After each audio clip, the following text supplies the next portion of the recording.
उस हालात में गोकुल सेतिया द्वारा प्रदेश के मुख्यमंत्री की इतनी जबरदस्त तारीफ करना और जो उन्होंने शब्द बोले, एक शब्द उन्होंने ये बोला कि प्रदेश में मैंने पहला ऐसा मुख्यमंत्री देखा है। कहीं ना कहीं वो दर्शा रहा है कि चौधरी भूपेंद्र सिंह हुड्डा जो 9.5 साल मुख्यमंत्री रहे हैं, इन्हीं गोकुल सेतिया जी की पार्टी के हैं। इसका मतलब ये खुद ये मान रहे हैं कि हुड्डा साहब से ज्यादा बढ़िया नायब सिंह सैनी है। उन्होंने ये मंच के माध्यम से ये कहा कि मैंने प्रदेश के मुख्यमंत्री से मिलकर के ये कहा कि हमारे सिरसा में मेडिकल कॉलेज बनाया जाए। Very good. और जिस पर मुख्यमंत्री जी ने ये कहा कि बेटा चिंता मत कर, पूरे प्रदेश में समान विकास हम करेंगे जी। यानी कि राजनीतिक सूझबूझ उनमें कूट कूट कर भरी हुई और विरासत में मिली है। देखो, और गोकुल सेतिया ने मंच के माध्यम से भी ये बात कही कि पार्टियों में ये चीज है कि कोई चाहे अच्छा काम करता हो लेकिन उसको क्रिटिसाइज करो, लेकिन मैं ऐसा नहीं करूंगा। राम कुमार गौतम भारतीय जनता पार्टी के विधायक बने नारनौल से जी। वो बीजेपी के विधायक होते हुए भूपेंद्र सिंह हुड्डा की प्रशंसा खूब करते थे। तो एक बड़ी गंभीर बात मैं दर्शकों को बताऊं, सिरसा और फतेहाबाद 8 विधानसभा क्षेत्र हैं और भारतीय जनता पार्टी का कोई भी विधायक नहीं है जी। बहुत अहम बात है ये। और बीजेपी ने जिनको लोकसभा का टिकट दिया वो अशोक तंवर पार्टी छोड़ करके चले गए, तो वहां एक खालीपन है। नमस्कार साथियों, मैं हूं आपका होस्ट कुलदीप सिंह पुनिया और मैं लेके चलता हूं साथियों आपको राजनीति की दुनिया। राजनीति की दुनिया की बात करें तो साथियों, बीजेपी के पास तो प्रचंड बहुमत हरियाणा में मिल ही गया है, परंतु लग ऐसा रहा है कि कांग्रेस पार्टी के विधायक भी धीरे धीरे बीजेपी के प्रेम में पड़ गए हैं। अगर हम बात करें सिरसा के मौजूदा विधायक सेतिया जी की, गोकुल सेतिया जी आजकल बीजेपी की प्रशंसाओं के पुल बांध रहे हैं। आखिर माजरा क्या है?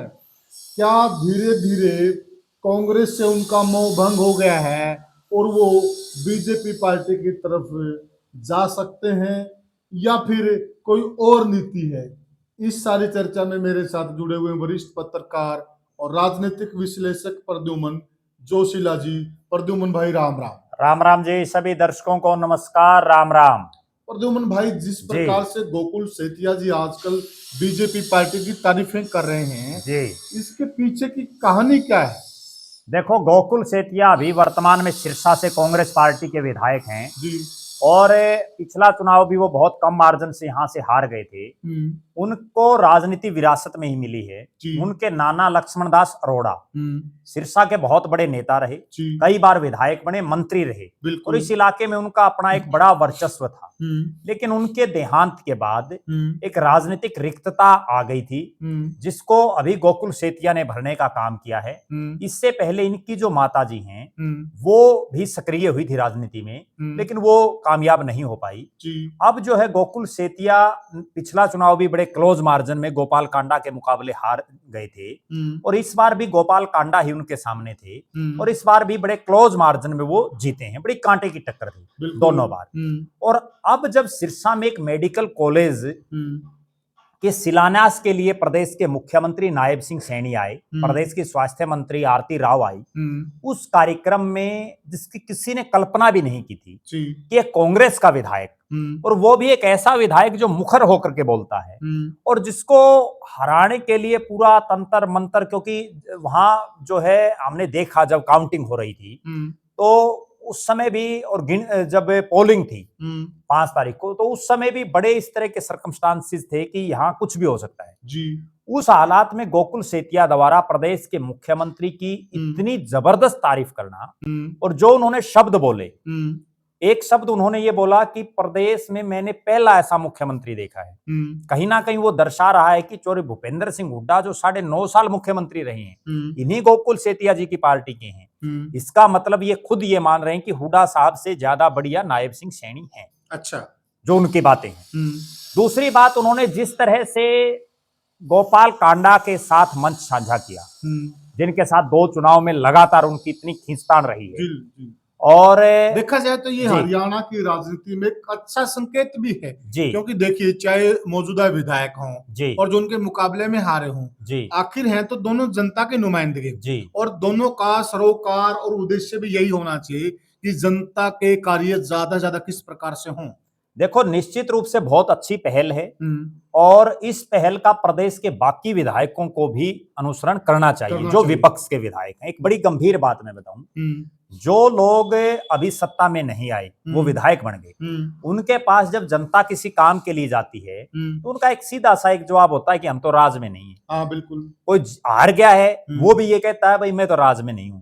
लेकिन गोकुल सेतिया ने ये चीज दर्शा दी, उन्होंने ये मंच के माध्यम से ये कहा कि मैंने प्रदेश के मुख्यमंत्री से मिलकर के ये कहा कि हमारे सिरसा में मेडिकल कॉलेज बनाया जाए।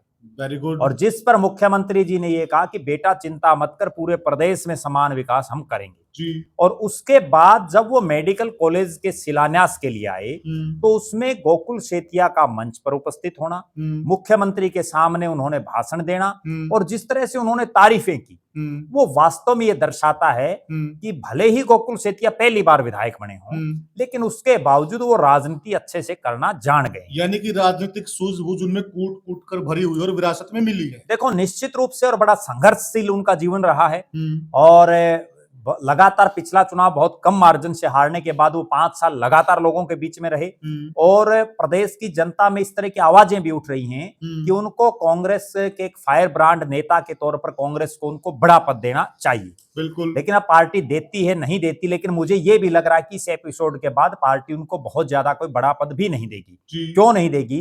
राजनीतिक पार्टियों को अपने वफादार आदमी चाहिए, राजनीतिक पार्टियों को वो आदमी चाहिए जो केवल अपने नेताओं की तो बड़ाई करे और दूसरों के खिलाफ बोले, भले ही वो अच्छा काम करते हो। और गोकुल सेतिया ने मंच के माध्यम से भी ये बात कही कि पार्टियों में ये चीज है कि कोई चाहे अच्छा काम करता हो लेकिन उसको क्रिटिसाइज करो, लेकिन मैं ऐसा नहीं करूंगा। लेकिन मुझे उनकी एक बात ये जरूर अखरी, जब वो भाषण दे रहे थे तो उसमें उन्होंने कहीं ना कहीं गोपाल कांडा जी का भी जिक्र उन्होंने करना चाहिए था। क्योंकि भले ही गोपाल कांडा और उनका आमने सामने मुकाबला हुआ हो, लेकिन वो भी एक जनप्रतिनिधि उस क्षेत्र से रहे हैं। बिल्कुल। तो निश्चित रूप से अगली जो बात है, और एक चीज ये भी है, देखिए जो भी कार्यक्रम हुआ है जी, जो भी विकास के कार्य वो शायद भविष्य में भी वहां पर होंगे जी, बीजेपी सरकार द्वारा जी, लेकिन वो तभी हो पाएंगे जब गोपाल कांडा की सहमति होगी। अगर वो कहीं अड़ंगा लगा देंगे, वीटो कर देंगे, तो इनको मुश्किल आएगी जनता के कार्य करवाने में। देखो, निश्चित रूप से गोपाल कांडा की भले ही वो बीजेपी में नहीं है, उनकी खुद की पार्टी है अलोपा के नाम से, लेकिन बीजेपी ने इस इलेक्शन में उनका समर्थन किया हुआ था और वो प्रदेश के शायद वो नेता हों जिनका बीजेपी ने भी समर्थन कर रखा था और इनेलो ने भी कहीं ना कहीं उनका समर्थन कर रखा था। अशोक तंवर भले ही कांग्रेस में चले गए थे आखिरी समय में, लेकिन उनके समर्थकों ने भी गोपाल कांडा को वोट दिलाए जी। अब ये जो एक प्री पार्टी नहीं हुई है, ये पहली बार नहीं है कि पहली बार किसी विधायक ने अपने से दूसरी पार्टी के नेता की प्रशंसा की। मैं कुछ उदाहरण आपको बताता हूं दर्शकों को। 2005 में चौधरी भूपेंद्र सिंह हुड्डा प्रदेश के मुख्यमंत्री बने, राम कुमार गौतम भारतीय जनता पार्टी के विधायक बने नारनौल से जी। वो बीजेपी के विधायक होते हुए भूपेंद्र सिंह हुड्डा की प्रशंसा खूब करते थे। उसके बाद 2009 में 5 विधायक हजका से जीते, लेकिन वो 5 विधायक कांग्रेस में चले गए जी। जीते तो हजका से, बिल्कुल, जैसे अब सेतिया साहब कांग्रेस से जीते हैं। अब भविष्य उनका क्या होगा वो तो आगे की बातें हैं। लेकिन उसके बाद वो 5 जो है दिन रात हुड्डा साहब के कसीदे पढ़ते रहे। उन्होंने एक बार भी ये नहीं कहा कि कुलदीप बिश्नोई या चौधरी भजनलाल के परिवार का हमें धन्यवादी रहना चाहिए कि उन्होंने हमें विधानसभा में भेजा जी। जीते तो उस पार्टी से थे। राम कुमार गौतम भी बीजेपी से जीते थे। अगर बीजेपी उनको टिकट नहीं देती तो वो क्या पता चुनाव जीतते ना जीतते जी। उसके बाद अभी की ये जो पिछली विधानसभा की अगर हम बात करें, इस पिछली विधानसभा में भी जो जन नायक जनता पार्टी दुष्यंत चौटाला की, उसकी पार्टी से विधायक जीते, चाहे वो राम कुमार गौतम हो, उन्होंने भी जीते तो जो है जेजेपी से, लेकिन उन्होंने बीजेपी की खूब प्रशंसा की, मनोहर लाल खट्टर के खूब कसीदे पड़े। उसके बाद चाहे रामनिवास सुरजाखेड़ा हो, जोगीराम सिहाग हो, ये तमाम नेता जो है उनके कसीदे पढ़ते रहे, देवेंद्र बबली हो। अब फिर से वही सेम पैटर्न है, कोई नया नहीं है, सिर्फ इतना है कि अब कांग्रेस के विधायक बोल रहे हैं, क्योंकि तब कांग्रेस थोड़ी ही मजबूत थी, अब कांग्रेस खिंड-बिंड हो चुकी है। अब जिस तरह से गोकुल सेतिया का एक बयान आया है, इसके 2-3 मायने हैं। एक बड़ा मायना तो ये है कि सिरसा में एक बड़ी गंभीर बात मैं दर्शकों को बताऊं, सिरसा और फतेहाबाद 8 विधानसभा क्षेत्र हैं और भारतीय जनता पार्टी का कोई भी विधायक नहीं है जी। बहुत अहम बात है ये। और इस लोकसभा में सांसद भी कांग्रेस पार्टी का है यहाँ तो बीजेपी के पास पूरा खालीपन है। बीजेपी को तो कोई नेता चाहिए इस क्षेत्र में जो कम से कम उनके कामों का गुणगान कर सके, उनके कामों को लोगों तक पहुंचा सके। यहाँ बीजेपी के जो बड़े दो चेहरे थे, चाहे वो रणजीत सिंह हो, वो बीजेपी को छोड़ दिया उन्होंने। आदित्य देवीलाल को सरकार ने चेयरमैन लगाया, वो इनेलो में चले गए, इनेलो के विधायक हैं। उसके बाद जो बीजेपी के सुभाष बराला हैं, वो उन्होंने चुनाव नहीं लड़ा, राज्यसभा में हैं, वो भी उनकी गतिविधियां सीमित हो चुकी हैं। देवेंद्र सिंह बबली, दूड़ाराम, सुनीता दुग्गल, ये सब चुनाव हार गई। और उससे भी बड़ी बात, बीजेपी ने जिनको लोकसभा का टिकट दिया वो अशोक तंवर पार्टी छोड़ करके चले गए। तो वहां एक खालीपन है। वहां जो बीजेपी के बड़े नेता हैं, चाहे प्रोफेसर गणेश सिलाल हो, ठीक है, उनको राज्यपाल लगा दिया, राज्यपाल वो बने, मंत्री भी रही, लेकिन अब वो कहीं जाते नहीं, तो उनका भी कोई जो है सिस्टम बचा नहीं। जगदीश चोपड़ा है, बुजुर्ग हो चुके हैं, कोई बहुत बड़ा लंबा चौड़ा खेल नहीं है राजनीति में। और सिरसा पूरे जिले में ओवरऑल बीजेपी के पास कोई मजबूत चेहरा नहीं, सिर्फ एक चेहरा दिखाई दे रहा है, वो है कप्तान मीनू बेनीवाल, लेकिन वो भी एलनाबाद तक सीमित है। और एलनाबाद में चूंकि अब कांग्रेस का विधायक बन चुका है, तो कहीं ना कहीं भारतीय जनता पार्टी को यहाँ एक ऐसा आदमी चाहिए जो इन 8 विधानसभा क्षेत्रों में कम से कम बीजेपी की ज्वाला को लोगों तक पहुंचा सके, बीजेपी की बातों को लोगों तक पहुंचा सके। प्रद्युमन भाई देखिए, मुझे है ना यहाँ से सारी चीजें क्लियर हो जाती कि क्यों बीजेपी जीत रही है जी, और क्यों कांग्रेस पार्टी हार रही है जी। देखिए, कांग्रेस पार्टी अभी तक विपक्ष का नेता नहीं बना पाई जी। इन लोगों ने उन क्षेत्रों में काम करना शुरू कर दिया जहां पर बीजेपी हारी और कमजोर है जी, क्योंकि यह कार्यक्रम साफ साफ इस बात का संकेत कर रहा है, जो आप इशारा कर रहे हैं जी, कि वहां पर वो जो जमीन उनसे चली गई है, दूर चली गई है जी, उस जमीन को, उस वोट बैंक को दोबारा हासिल करने के लिए बिल्कुल जोर आजमाइश शुरू हो गई है। बिल्कुल निश्चित रूप से, जो जहां जहां भारतीय जनता पार्टी कमजोर है। देखिए, एक बड़ी गंभीर बात बताऊं, प्रदेश में 37 विधायक हैं कांग्रेस के, मुख्यमंत्री जी और भी तो बहुत जगहों पर गए हैं, वहां कांग्रेस के किसी विधायक ने अभी तक मुख्यमंत्री की प्रशंसा नहीं की, बाकी 36 ने। बिल्कुल। यहाँ क्यों डोरे डाले जा रहे हैं? यहाँ डोरे इसलिए डाले जा रहे हैं, एक तो गोकुल सेतिया का खुद का पर्सनल वोट बैंक है, बिल्कुल, क्योंकि वो लगातार दोनों चुनाव बहुत क्लोज मार्जिन रहा है दोनों बार, और उनके परिवार की एक बड़ी राजनीतिक विरासत है। अगली बात, बीजेपी को यहाँ नेताओं की जरूरत है। अब मान लीजिए कोई ऐसा विधानसभा क्षेत्र लाडुआ, अब लाडुआ में तो खुद सीएम जीते हुए, वहां जरूरत नहीं है बीजेपी को। या हम अंबाला के क्षेत्र की बात कर लें, वहां बहुत सी सीटें बीजेपी जीती हैं, तो उनको जरूरत नहीं है। अहिरवाल की हम बात कर लें, लगभग सारी सीटें बीजेपी जीती हैं, एक नांगल चौधरी को हम छोड़ दें तो वहां भी बीजेपी को कोई बहुत बड़ी जरूरत नहीं है। ये वो क्षेत्र है, चाहे वो हिसार का क्षेत्र हो, चाहे वो जो है आपका फतेहाबाद का क्षेत्र हो, चाहे वो आपका सिरसा का क्षेत्र हो, जहां भारतीय जनता पार्टी अभी कमजोर स्थिति में। हिसार में भी 7 में से 3 ही जगह बीजेपी जीती है, तो हिसार में भी कमजोर है निश्चित रूप से, 50% से भी नीचे मामला। तो कहीं ना कहीं बीजेपी इन क्षेत्रों पर विशेष ध्यान दे रही है। और जिस तरह से, यूं नहीं, एक और बड़ी खास बात कि गोकुल सेतिया एक विधायक हैं, वो विधायक जी आ गए और उन्होंने भाषण दे दिया कि मुख्यमंत्री जी को इस चीज का पता ही नहीं हो। एक मिनट की सीआईडी रिपोर्ट होती है। अगर इतना ही सरकार के पास तंत्र मंत्र नहीं है कि गोकुल सेतिया आएंगे और वो ये बोलेंगे, यूं मंच पे उनको कौन चढ़ाएगा? तो कांग्रेस के विधायक, क्या पता वहां मंच पर कुछ और भी बोल देते, रामकुमार गौतम बोल देते हैं कई बार, बोल देते हैं, तो उसको सतर्क भी रहना पड़ता है।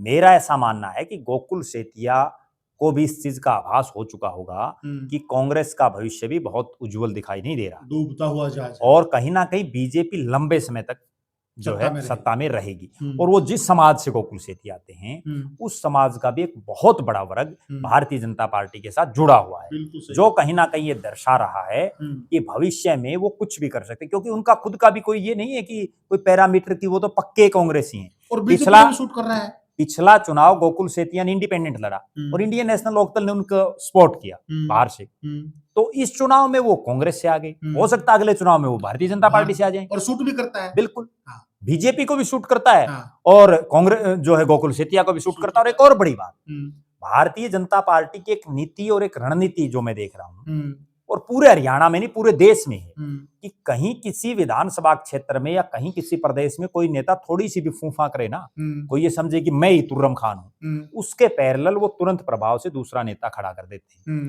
गोपाल कांडा चूंकि वो बीजेपी में तो है नहीं, उनकी तो अपनी पार्टी है ना, वो पार्टी को मर्ज कर रहे। ये कारण है सबसे बड़ा गोकुल सेतिया के कार्यक्रम में सीएम साहब का जाना जी।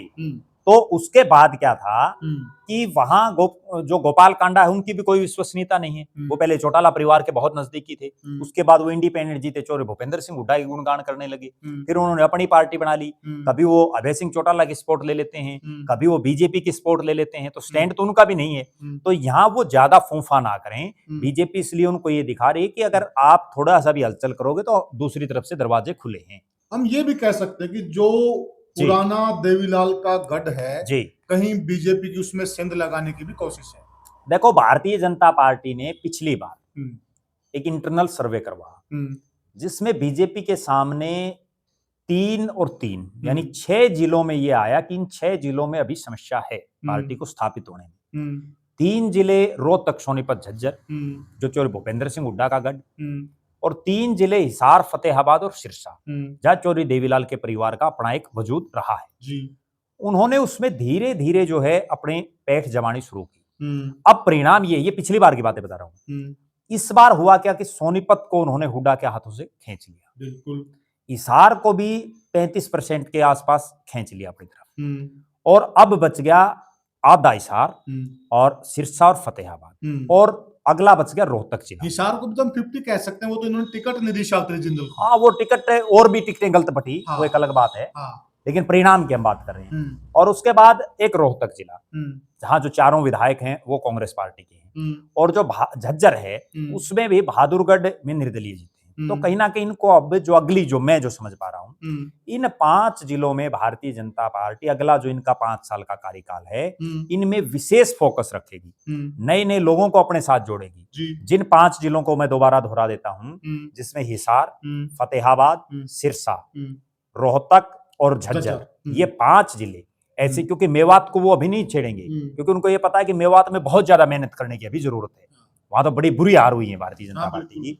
और इन 5 जिलों में अगर बीजेपी थोड़ी थोड़ी अभी प्रयास करेगी तो वो परिणाम जैसे सोनीपत में बदले इस तरह से इनके पक्ष में आ जाए, जैसे जींद में बदले। मेवात में संघ लगा हुआ है, वो संघ के मार्फत जो काम करवाना वो करवा रहे हैं जी, ठीक है जी। और मेवात में जो इस बार कांग्रेस को ज्यादा वोट गए हैं, क्योंकि जो मेवात में कांड हुआ था उस प्रकरण के तहत उनको जाना था और बीजेपी को भी मालूम था, इसलिए आप ये देखिए कि बीजेपी ने चुनाव बड़े स्मार्टली ढंग से लड़ा।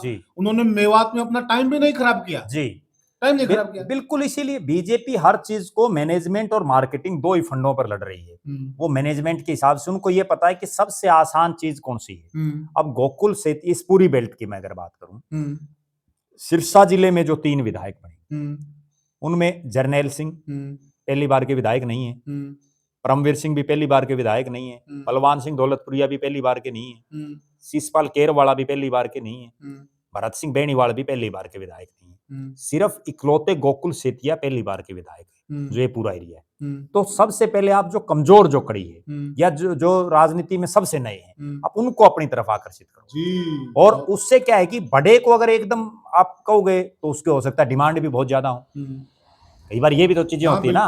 तो राजनीति में दूसरी बड़ी बात, मैं एक चीज पर ये हम एक एंगल से बात करें कि कहीं गोकुल सेतिया भविष्य में बीजेपी के प्रत्याशी ना हो जाए। दूसरा एंगल अगर इसका देखें तो उन्होंने एक नई प्री पार्टी को जन्म दिया, उन्होंने बहुत बढ़िया काम किया, और विपरीत हालातों में जब आप दूसरी पार्टी के विधायक हैं तो भी आप प्रदेश का मुख्यमंत्री की जाकर के मंच पर प्रशंसा करते हैं, कहीं ना कहीं ये दर्शा रहा है कि आप राजनीतिक रूप से मैच्योर हो चुके हैं। इस बात का दूसरे विधायक भी अगर अनुसरण करेंगे, क्योंकि एक बड़ी गजब में बात बताता हूँ, अब कहीं कोई पत्थर लगा है, मान लीजिए उस मेडिकल कॉलेज पे पत्थर लगेगा तो उसमें गोपाल कांडा का तो नाम लगेगा नहीं, वो तो विधायक तो गोकुल सेतिया है। ये जो बाकी विधायक हैं विपक्ष के, ये भी अगर इसी तरह से मुख्यमंत्री से घोषणाएं करवा के अपने अपने इलाकों में काम करवाएं, पत्थर तो इन्हीं का लगेगा और पूरी जिंदगी याद रहेगा, लोग पढ़ेंगे उसको देखेंगे जी। लेकिन अब वो बाकी विधायक कितना अनुसरण मुझे नहीं लगता कि करेंगे, क्योंकि बाकी एक बार बहुत से नेता तो इस तरह के हैं कि वो नेता ना होकर के जो है अपनी अपनी पार्टियों के दब्बू किस्म जो हो जाती है ना, वो केवल दब के सिर्फ, बहुत से ऐसे विधायक हैं उनको ये पता ही नहीं कि आप भी विधायक हो जी, वो तो पिछली कुर्सियों में जाकर बैठ जाते हैं। बिल्कुल बिल्कुल, जबकि विधायक तो सारे विधायक हैं, बिल्कुल बिल्कुल, लेकिन नहीं है कई लोगों को। तो निश्चित रूप से एक नई प्री पार्टी को जन्म दिया है गोकुल सेतिया ने, और इस चीज पर बड़ी निगाहें हमारी रहेंगी कि ठीक है ये पहला कार्यक्रम था जिसमें वो आए, इसके बाद वो कांग्रेस के पक्ष में ज्यादा बोलते हैं या वो भारतीय जनता पार्टी के प्रदेश नेता, प्रदेश के मुख्यमंत्री नायब सैनी की प्रशंसा करते हैं। इस चीज पर आगे भविष्य में ये तय हो जाएगा कि अगला जो कमल का फूल लेकर के वो कहीं गोकुल सेतिया ही तो नहीं आएंगे। जी, बहुत जरूरी बात और वही बहुत सही बात की तरफ प्रद्युमन भाई इशारा कर रहे हैं साथियों। क्योंकि इसमें भी मैं एक खास बात बताता हूँ,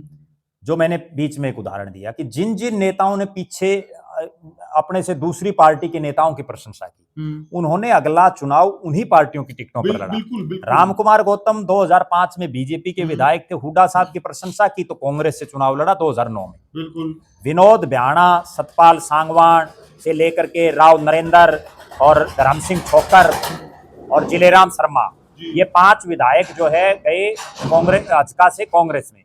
इनमें से जिन जिनको बहुतों को कांग्रेस ने टिकट दी अगले बार के प्रटरम में। उसके बाद अब रामकुमार गौतम हो, देवेंद्र बबली हो, दोनों को भारतीय जनता पार्टी ने टिकट दी। जोगीराम सियाग ने भी प्रशंसा तो खूब की, लेकिन उनको टिकट नहीं मिली। तो कहीं ना कहीं अगली बार जिस ढंग की परिपाटी पर वो चले हैं, अगर भविष्य में भी 1-2 बार और ये संकेत मिले तो निश्चित रूप से समझ जाना चाहिए कि सिरसा शहर में जो बीजेपी का कमल उठाए घूम रहे हैं, उनको फिर वो कमल ही अगली बार फिर उठाए घूमना पड़ेगा। टिकट तो गोकुल सेतिया ले जाएगा, हो सकता है जी। तो साथियों, हमने चर्चा की कि गोकुल सेतिया के हिसाब से या गोकुल सेतिया के रूप में बीजेपी को कहीं न कहीं सिरसा के अंदर अपना एक सिपाही नजर आ रहा है, जो भविष्य में उनके काम का हो सकता है। और इसमें गोकुल सेतिया का भी नुकसान नहीं, क्योंकि आखिर जनता के काम करवाने हैं और जनता के काम तो सत्ता के साथ जुड़ेंगे, सत्ता के साथ अच्छा तालमेल रखेंगे तभी तो बनेंगे ना। तो वो भी सही कहीं न कहीं अपने मार्ग में सही दिशा में जा रहे हैं। आपको क्या लगता है कि धीरे-धीरे चोई देवीलाल की जमीन को खिसकाने का जो जुगाड़ भाजपा पार्टी ने कर दिया है, क्या उसमें वो कामयाब होते हुए दिखाई दे रहे हैं? तो हमें कमेंट सेक्शन में जरूर बताइएगा और वीडियो को ज्यादा से ज्यादा शेयर कीजिएगा, चैनल को सब्सक्राइब कीजिएगा। तो साथियों, फिर किसी मुद्दे पे हम आपसे मुखातिब होंगे। तब तक के लिए साथियों, राम राम। राम राम।